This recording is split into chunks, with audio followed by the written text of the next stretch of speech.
प्रतापपुर गांव, जहां लोगों के घर छोटे थे लेकिन दिल बहुत बड़े थे। उसी गांव में रहता था अर्जुन और उसकी पूरी दुनिया था उसका पिता रामदास। अर्जुन बेटा, जरा इधर आना। देख तो, ये गेहूं की बालियां कैसी लग रही हैं? इस बार फसल अच्छी हो गई ना, तो मैं सोच रहा हूं घर की टूटी हुई छत भी ठीक करवा दूं और तेरे लिए एक नई साइकिल भी ले आऊं। बापू, आप ना आज भी मुझे छोटा बच्चा समझते हो। अब मैं बड़ा हो गया हूं, साइकिल की नहीं, बस आपकी जरूरत है। आप साथ रहो तो पैदल चलकर भी पूरी जिंदगी निकाल दो। पगले, ऐसी बातें कहां से सीखता है?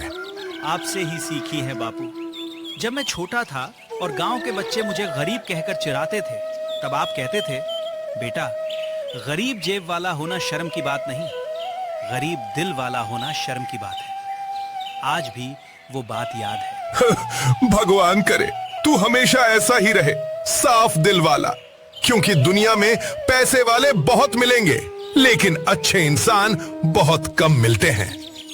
आप चिंता मत करो बापू, जब तक मैं जिंदा हूं आपका सिर कभी झुकने नहीं दूंगा। और जब तक मैं जिंदा हूं तुझे कभी अकेला नहीं छोड़ूंगा बेटा।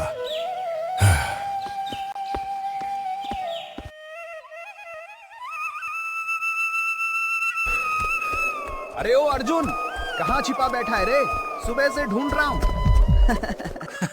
क्या हुआ, ऐसे की चिल्ला रहा है? गांव में आग लग गई क्या? आग तो लगी है, लेकिन गांव में नहीं, तेरे दिमाग में। तू सुबह से खेत में घुस जाता है और फिर दुनिया भूल जाता है, अरे काम भी कोई चीज होती है महाराज। हर समय तेरी तरह आवारागर्दी नहीं करता मैं। क्या मैं आवारा हूँ? अरे पूरे गांव में सबसे मेहनती आदमी हूँ मैं। बस काम कम करता हूँ, बातें ज्यादा करता हूँ।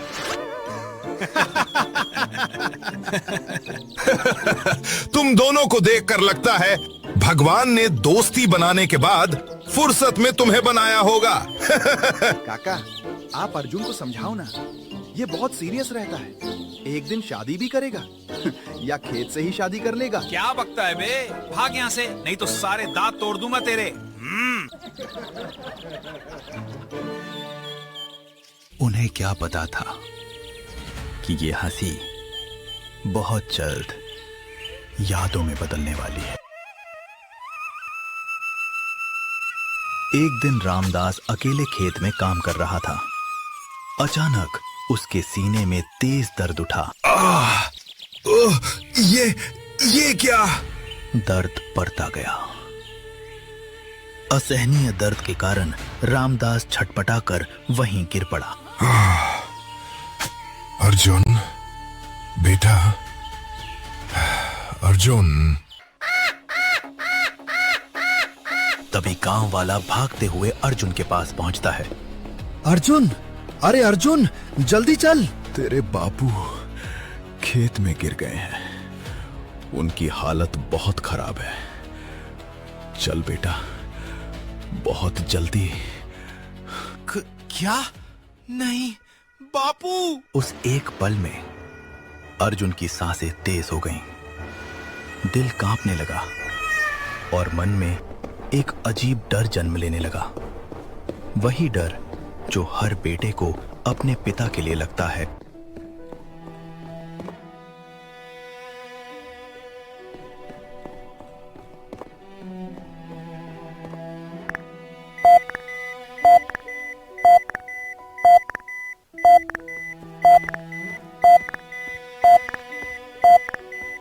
डॉक्टर साहब, मेरे बापू कैसे हैं? कुछ बोलिए ना। उन्हें दिल का दौरा पड़ा है, स्थिति बहुत गंभीर है, तुरंत ऑपरेशन करना होगा। तो कीजिए ना, जो करना है कीजिए, मेरे बापू को बचा लीजिए। मगर आपको ऑपरेशन से पहले 3 लाख रुपए जमा कराने होंगे। क्या? 3 लाख? कभी कभी एक संख्या पूरी दुनिया से बड़ी लगती है, और उस समय 3 लाख रुपए अर्जुन को 3 करोड़ जैसे लग रहे थे।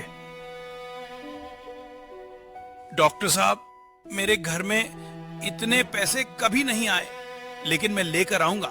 मैं कहीं से भी लेकर आऊंगा। बस मेरे बापू को बचा लीजिए। और फिर एक बेटा अपने पिता की जिंदगी बचाने के लिए दुनिया के सामने झुकने निकल पड़ा।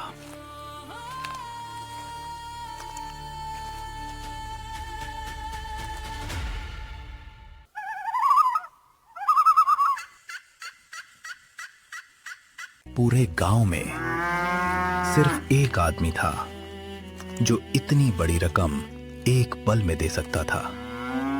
गांव का सबसे अमीर आदमी ठाकुर रणवीर सिंह। लेकिन बड़े बुजुर्ग यूं ही नहीं कह गए कि दौलत और इंसानियत हमेशा साथ नहीं चलते। ठाकुर साहब, मैं हाथ जोड़ता हूँ। मेरे बापू अस्पताल में हैं। उनकी जान बचानी है। मुझे 3 लाख रुपए उधार दे दीजिए। मैं जिंदगी भर आपका कर्ज चुकाऊंगा। दिन रात मेहनत करूंगा, लेकिन 1-1 रुपया लौटा दूंगा। और अगर नहीं लौटा पाया तो मेरा खेत ले लेना, मेरा घर ले लेना, सब कुछ ले लेना, लेकिन आज मुझे खाली हाथ मत भेजो। रणवीर की आंखों में दया नहीं थी, सिर्फ घमंड था। तुम गरीब लोग भी ना बहुत अजीब होते हो। जेब में कुछ नहीं और सपने आसमान के हैं। ठाकुर साहब, मैं अपने लिए नहीं मांग रहा, अपने बापू के लिए मांग रहा हूँ। मेरे बापू कहते हैं कि दूसरों की मदद करने वाले की भगवान हमेशा मदद करता है। इसलिए भगवान से डरिए ठाकुर साहब, भगवान से डरिए। इतना निर्दयी मत बनिए। तो जाकर भगवान से ही मदद क्यों नहीं मांग लेता? यहाँ क्यों चला आया मेरे दरवाजे? बस बहुत हो गया, निकल जा यहाँ से अभी के अभी। और उसी आवाज के साथ अर्जुन की आखिरी उम्मीद भी टूट गई। हताश निराश रोता बिलखता हुआ अर्जुन खाली हाथ वहां से जाने लगता है। उस रात अर्जुन की जिंदगी का सबसे लंबा सफर ठाकुर की हवेली से अस्पताल तक का था, क्योंकि इस बार उसके कदमों से ज्यादा भारी उसका दिल था।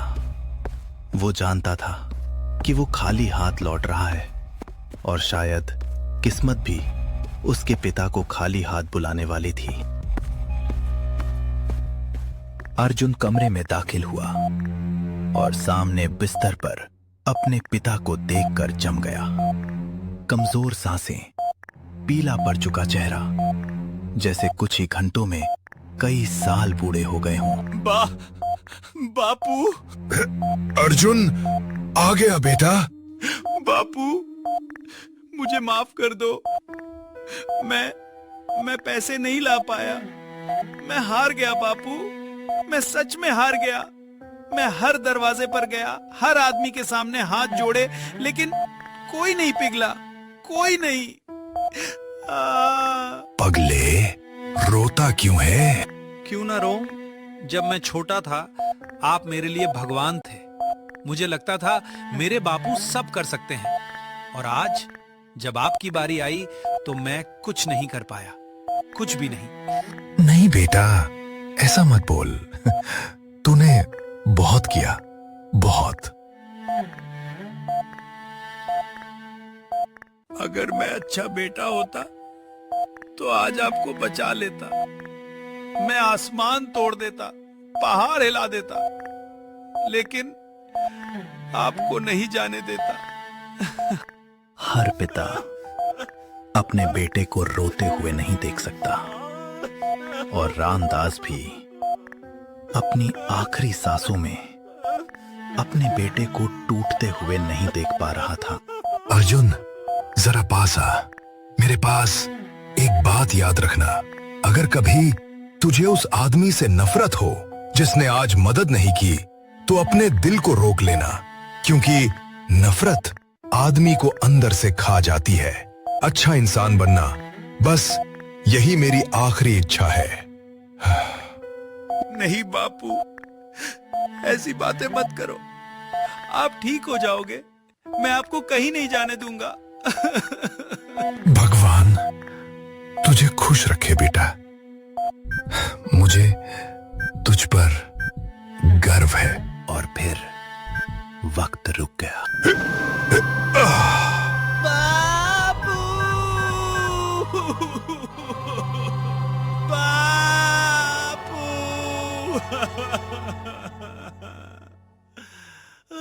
उस चीख ने अस्पताल की दीवारों को हिला दिया। अस्पताल के सारे लोग भी सन्न रह गए। अब तो यादें भर रह गई बस।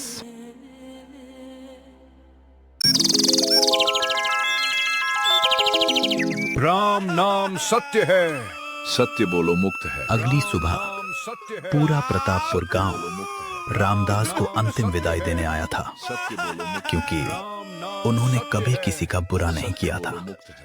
लेकिन सबसे ज्यादा टूटा हुआ इंसान भीड़ में नहीं, अर्थी के पीछे चल रहा था। वो था अर्जुन। बोलो मुक्त है। उसकी आंखों में आंसू नहीं बचे थे। सत्य बोलो मुक्त। शायद रात ही सब बह गए थे। सत्य बोलो मुक्त है। राम नाम सत्य है, सत्य बोलो मुक्त है। राम नाम सत्य है, सत्य बोलो मुक्त है। राम नाम सत्य है, सत्य बोलो मुक्त है। राम नाम सत्य है, सत्य बोलो मुक्त है। राम नाम सत्य है, सत्य बोलो मुक्त है। राम नाम सत्य है। बाबू, बाबू।